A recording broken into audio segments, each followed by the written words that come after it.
High Plains Sports Network. What's up, everybody? Welcome to the High Plains Huddle. I'm Chris Welch. And I'm Julian Reese. You're watching episode 13 of HPSN, where moments become memories. Big thanks to our sponsors, Plains Dairy and L4 Media. Also, this is produced by Warrior Garden Studio. These guys do great work here, so we're very thankful to them. The air round of the Texas High School football playoffs just wrapped up, and what a weekend it was. Man, it was incredible action across the Panhandle and South Plains. Teams punching tickets to Thanksgiving weekend, which they all want to do. But there were some heartbreak endings as well that we'll talk about. And we're one of them. But before we talk about football, we've got to talk about Bushland volleyball. Right. The Lady Falcons were going for a three-peat there in Garland. Right. Friday at Curtis Cole Center in Garland, Bushland's quest for a third straight championship came up just a little bit short. They did. Goliad came out, and I tell you that first set, Bushland's up 22-21, and then Goliad 4 straight points to take the first one. And I think that's kind of what hurt them at that point. Goliad wins at 25-22, 25-18, 25-16 to claim that UIL3 Division I state title. Man, the first set was so critical. Bushland led 22-21. And it just went on a 4 run from there. So I know that was just a heartbreak for them. That was for sure. Well, Berkeley Billington had a great game. She had 18 kills and 11 digs. And Ava Permenter finished her career with 18 digs in that game. Well, at least Bushland ends the season 41-8, making their six straight state championship appearances. 6 straight. Yeah. They're looking like the Bulls. Yeah, incredible program. Also, shout out to Coach Culpepper. He was named NFHS Volleyball Coach of the Year as well. He was honored the next day on Saturday. And so that was kind of a crazy time for Bushland Falcon Media. Mark went there and actually did the radio broadcast. That game was at 11. As soon as it was over, then him and the superintendent and his daughter hightailed it all the way to Lubbock. Pulls in about an hour before that game. We set up, and then we broadcast the Bushland game in Lubbock as well. So that's always a fun day when that happens to us. Volleyball, that's always good. So Class 1 Division 2 gave us some game of the year. We had Miami 58 and Sands 57. Okay, so if you know anything about six-man, for a game to be that close, 58-57 is pretty crazy. Miami escaped with that win over Sands in Happy's where they played after the Mustangs missed a 2-point conversion with 9 seconds left. But Miami led 58-51 with that, and then Sands scored with that 9 seconds remaining. So the kick went just a little bit wide right, and that's what you hate when that happens. So just the fact that they went playing arena football outside is what I call it when I look at 6 man. Yeah, 58-51 with 25 seconds left, and Sands went and scored. So, but you always know it's just like arena because it could be, long as there's time on the clock, you have time when it comes to arena football, when it comes to 6 man, because it's so quick and so back and forth. So that was pretty cool. Jack Couture and Noah Homefeld led the Warriors. Chance White had key runs late. Miami is 12-0 and faces second-ranked Klondike. Friday at 6:30, Klondike beating Motley. Oh, wow. What about White Faces? They beat Booker 98. This is not basketball. This is football. They beat them 98-48. Redden Rosales had 11 catches for 158 yards and 4 touchdowns in his final game, and Booker finishes 9-3. They won 98 to 48. Crazy. And Nazareth goes down as well, 60-14. And then Valley also lost to Robert Lee 63-6. So they got 45. That's pretty bad. 45. So if you don't know 45 points, if you know it was with the 6 man, if you get to a certain point in the game, halftime, whatever, the game's over. It's like when you're playing. The kids call it when you're playing on the sticks and you get 21. You get your 4 downs, but in this case, you don't get 4 downs. Once you hit that 45 mark, game is over, shake hands, and go home. Yeah, but anytime starting at halftime and anytime thereafter, once you hit that 45-point margin, game over. Yep, bells and whistles are going off. Well, let's talk about Class 2A Division 1 area round. Starting with the Class 2A Division 1, who we got first? New Home? New Home and Stanford. I'll tell you what, this is a great game. This was a comeback game. New Home was down in this game. 1 on the foot. Yep, and New Home rallied from 20 down. They were down 20-0. Never give up. To stun Stanford 21-20 in Colorado City. That's right. Grayson Snell, he forced a fumble at the goal line late in the third, and Brayson Beck returned it for 45 yards, and then Lepers never looked back after that. So, yeah, Beck had 94 yards rushing and a touchdown. Ryder Starkley Starkey had added another 103 yards as well and the game-winning score. So Newhome is now 10-2. Yeah, we got West Texas High against Hawley, 26. It was 30-26. West Texas High escaped that 30-26 thriller over Hawley on Thursday night in Lubbock. West Texas High is just really a story right now that they just continue and to Hawley play. is there every year as well. So Cade Winters, he was spectacular. He had 157 yards rushing and 2 touchdowns, 53 yards passing, and another score. So defensively, he had 11 tackles and sealed the win with the 4th down sack. You're in these smaller schools. You're playing both ways. You're playing both ways no matter what, and you got to have the energy to do so. So the Comanches are 12-0 for the first time since 1989. So since I was 7 years old, they're first. Crazy. Another close one. Cisco and Panhandle. Heartbreaker for Panhandle here. Didn't see that coming. Didn't see that coming either. Panhandle season ended with that falling to Cisco 21-20. They were playing in post. And they rallied from that 21-7 down, but just mishandled the snap on this extra point late and then trailing by 1. Cisco got a stop and right at the goal line late, and they preserved their win. So that was hard to watch. Yeah, Braxton Robinson, who will be headed to West Point next year, he had 116 yards rushing and 112 yards passing in his final game. But Panhandle finishes 9-3. But boy, to your point, I didn't see that one.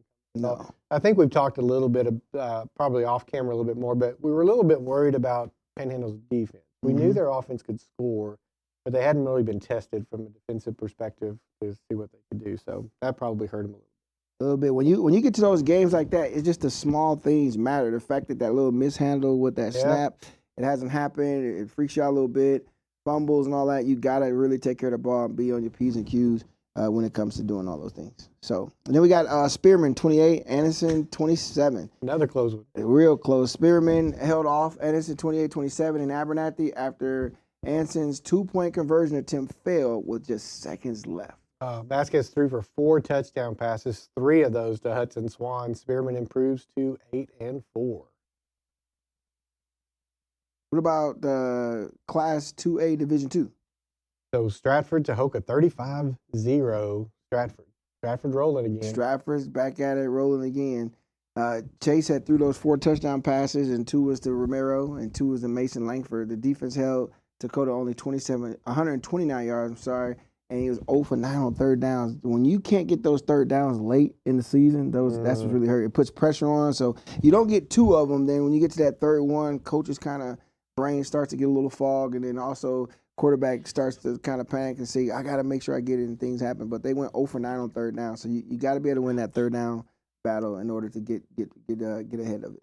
That's tough. Bovina 24, Seagrave 16. The Cinderella run continues. Bovina's just rolling. They were 4th seed, if I remember right, right? They were 4th seed. Seagraves have been playing well all year.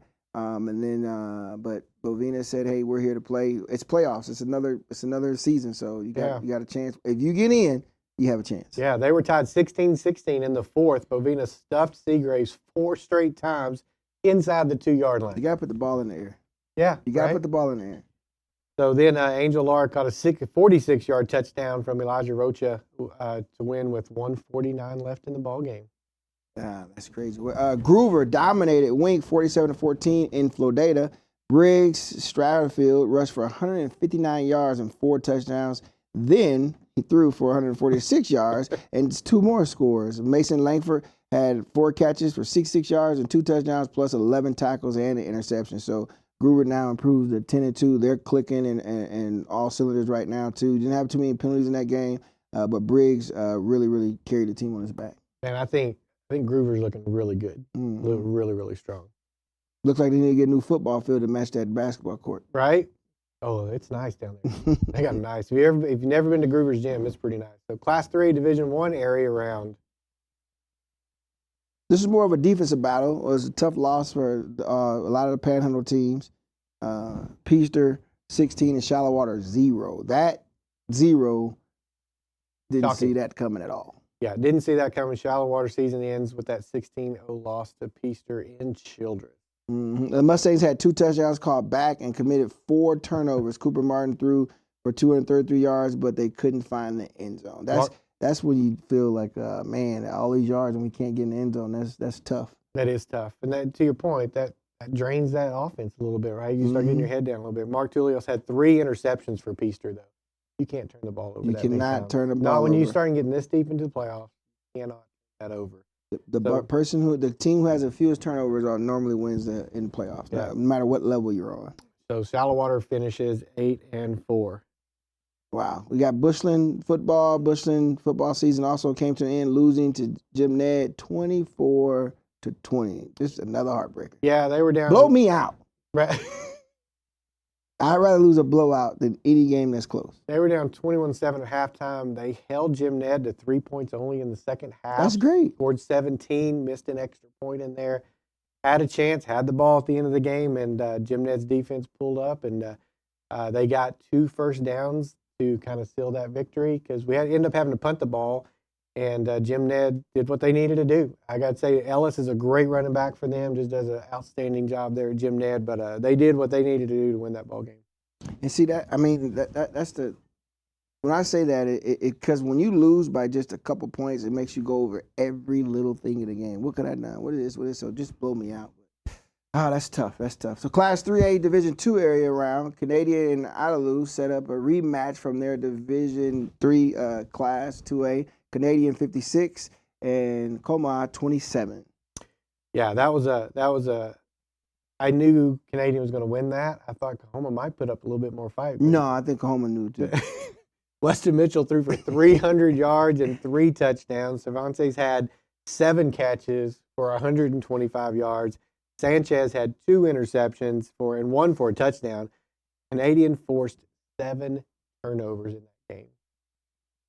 11-1. There's no way you can win with. Well, I won't say no way. It's hard to win with 7 turnovers. Hard to win with 7 turnovers. So that's pretty cool. Idalou Blast, Grape Creek 59-12, leading 42 at halftime. So if we would have been a little bit of 6-man, we would have went home a little early. After another score or so. Camden Luttrick had 3 touchdown passes, 2 rushing scores, and then A.J. Huddleston rushed for 100 yards and a touchdown. Idalou is now 9-3. That's going to be a game. That's going to be. Yeah, there's some great matchups in this third round. There'll be some real good games in that division. So now we got Class 4A Division 1 area rounds. It set up a massive Canyon ISD rival showdown. West Plains won 42-7 against Lampasas. What is it? Lampasas. They beat Lampasas. They just cruised right by them. They setting that up.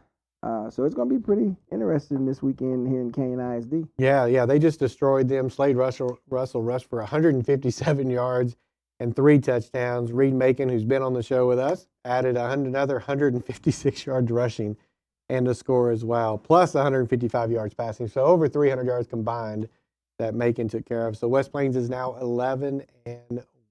And that one loss coming to Liberty Christian, who, by the way, lost in a big upset from Prestonwood.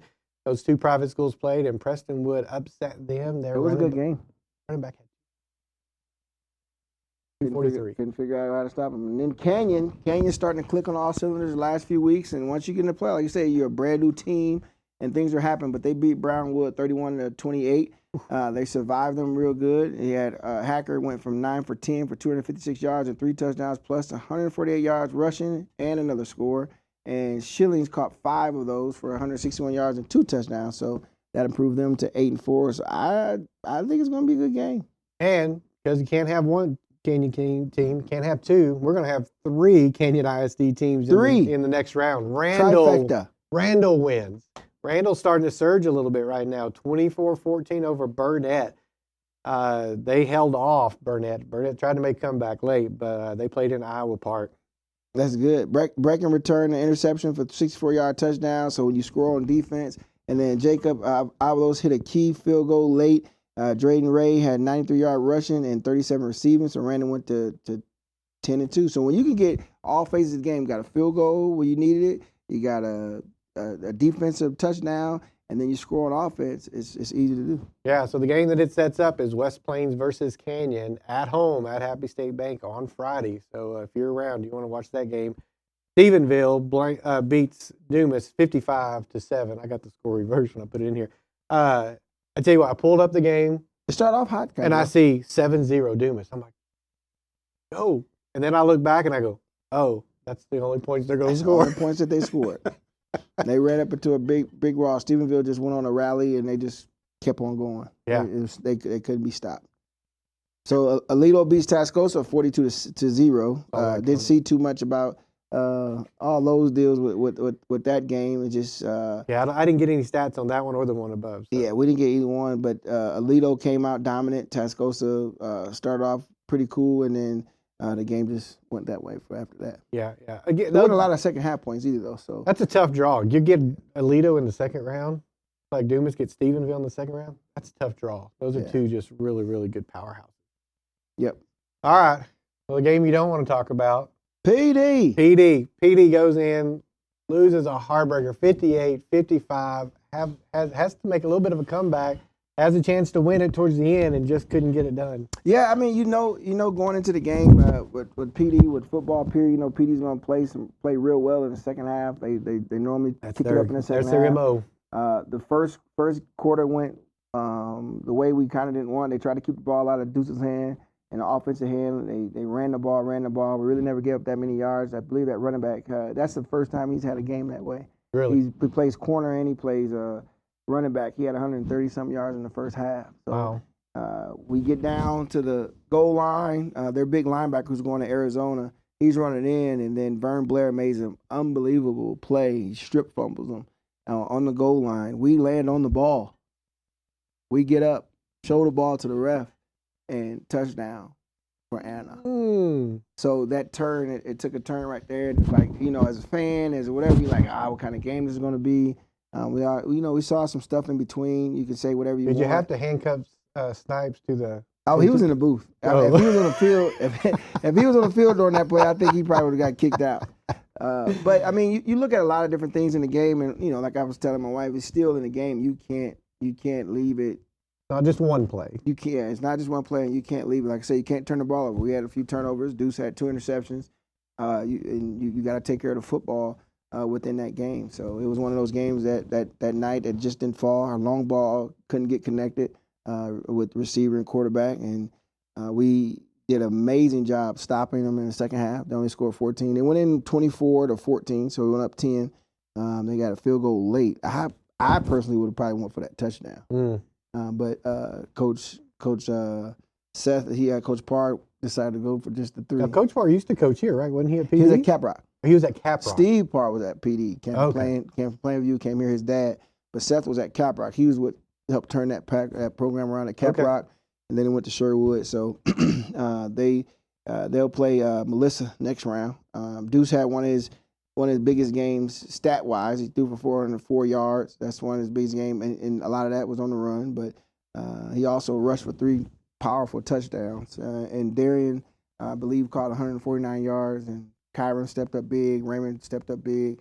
And we had some defensive plays by DJ Lewis, got a big old interception that right after Deuce's interception, he slipped and got rid of that ball. We got an interception right back. So they didn't capitalize much on it. Yeah. It was just a matter of them, the clock, taking care of the ball and getting us in positions where we didn't want, getting Deuce real uncomfortable. There's a lot of ties to the Panhandle with the Pars, and then you got Toby Tucker is the superintendent. And Devon's is the assistant superintendent. Okay. Venom, he's the superintendent. There you go. So a lot of ties back with the Panhandle with Anna for sure. So if you don't know, Anna and Melissa are side-by-side cities. So this is a rivalry. They literally, you don't know when you leave Anna and go into Melissa when you're headed south. Yeah. And they're going to play at 3 o'clock in the afternoon on Saturday. Where are they going to play? Are they going to be at the Star? I don't know where they're going to play. Let me see if they have it on here. I know they're going to play at 3 Saturday. So we were hoping that was for us. Oh, they're going to play in McKinney Stadium. Isn't that Eagles? Aren't they the McKinney? Yeah. Yeah, they're going to play at McKinney. So I did a coin flip and said, hey, let's play. I'm surprised they didn't play the Star, though. They're in Frisco. Oh, you got to pay some money for that. No. You got to pay quite a bit of top dollar to play the Frisco. All right. Well, let's look at some games coming up. And I've probably got more we can look at. I put a few on here, but let's talk about the first big one. West Plains and Canyon, they're both at home. They're both at home. I wonder if they should play, instead of Happy State, they should have played at Dick Bivens. They should, yeah. That would have been, well, they don't have to pay for this one. I'm pretty sure they would have to pay Dick Bivens. Yeah. I had to make sure. I was like, hey, let's have a real because if you look at it, but I think their stadium is bigger. I think they hold more. So actually, I think they may Happy hold State more. Bank is the largest stadium in the state of Texas for high school football. Yeah, It holds 20,000, a little over and you're 20,000. gonna need it. And you're gonna, yeah, I think You're it'll be gonna need it packed. down Even when Bushland played there, it was homecoming. That entire home side was full. Yeah, without a doubt. I think you're definitely gonna need it. So that's. I'm tempted to go. I need to get a sideline pass. If we're not at UT, we're supposed to be at UT A&M game. So, we're supposed to be down there. Unfortunately, we were hoping that we weren't, but we may be taking that visit that they offered them. So UT offered or A&M offered? the visit, UT at they did. Orange down, baby. All right, that's gonna be a great ball game. That atmosphere is gonna be crazy. We'll talk about that in a minute. Stratford. Oh, so who you think takes this one? I ain't picking. I'm picking West Plains. They've already beat them once. I think it's gonna be tough, but I'll pick Kenyon. okay. Just cause. Yes. Okay. Just cause. Just cause. It's gonna be a great. Just ball cause you game. gotta pick someone. I'm just excited that you got 3 local teams, 3 Canyon ISD teams in there. All 3 are still playing. Hey, that's pretty cool. Like I told you guys, anything in this area from Canyon to Bushland to River Road to Amarillo, I'm taking any team within that radius against anybody. It's like picking your cousin. I'm gonna pick my cousin over anybody. Family over everything. All right, next game, Stratford And versus Groom part of that family. Oh yeah, you better put Groom in there. You'll be in trouble. Yeah, I know. Seth will call you. Yeah. All right, Stratford versus Bovina. I think Bovina's Cinderella season runs out.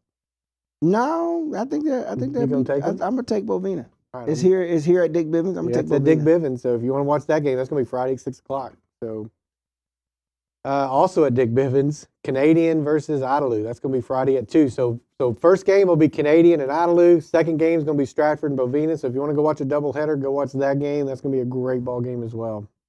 Who are you taking? Canadian. Spearman and Cisco. That's going to be at Lubbock Cooper Friday at 2. Taking Spearman. Cisco. Okay. Groover versus Ropes. That's in Canyon Friday at 2. So that'll be before the other game. I'm going with Groover. I'm going with Groover as well. We got West Texas and Newhome and Florida. Oh, I'm taking West.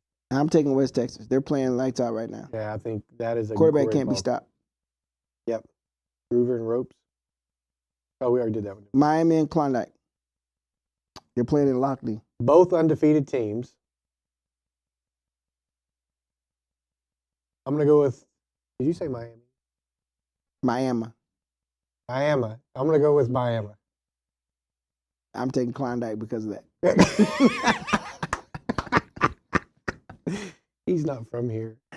But we claim you. You've been here long enough now. years. You've been here long enough. So. I've been here 21 years now. All right, let's see all the other games. Let's look at some of these other games. I'm going to look at Melissa and Anna. I don't want either one of them. PD. I'm taking Anna. Let's see who else we got. Argyle. Well, I won't do that one. Here we go. I think they're going to roll. South Oak Cliff and Terrell. Terrell. I'm going to come down to 4A D1, 4A D2. Oh, yeah, here we go. 4A D2. You've got Canyon and Stephenville. We didn't do that one. Randall and Stephenville. Randall. Yeah, I'm going to go Randall. Randall needs to pull an upset. That would be a sweet upset. Because it's going to be Randall versus either Canyon or West Dick Plains. Okay. Let's see if there's any others. Here's a big game: Salina and Decatur. Ooh, that's big. Ooh, that's big. I think I'm gonna take Salina. I'm gonna go with Salina. Now my favorite team's in this other 4AD2. I love to watch play. For one, you got Midland and Graham. Graham's always fun to watch. Graham took out Bushland a few years ago. I think Graham wins that one. See, Brock. So Brock, I tell you, Brock has not been. This is only their second year up in this 4AD2. But they're dominating. They're dominating, and they're back in it again. So yeah, I'm not going against them. They're dominating right And Seminole, I thought, was kind of having a little bit of an off year, but they're back. They did in it. They did early. They did on. early, right? Early on, they did, and they snapped out of it. I think Brock takes that one. But on the other side of the bracket, here it is. Here's my favorite team, Carthage. Against Texarkana? They're playing Pleasant Grove. Texarkana, Pleasant Grove.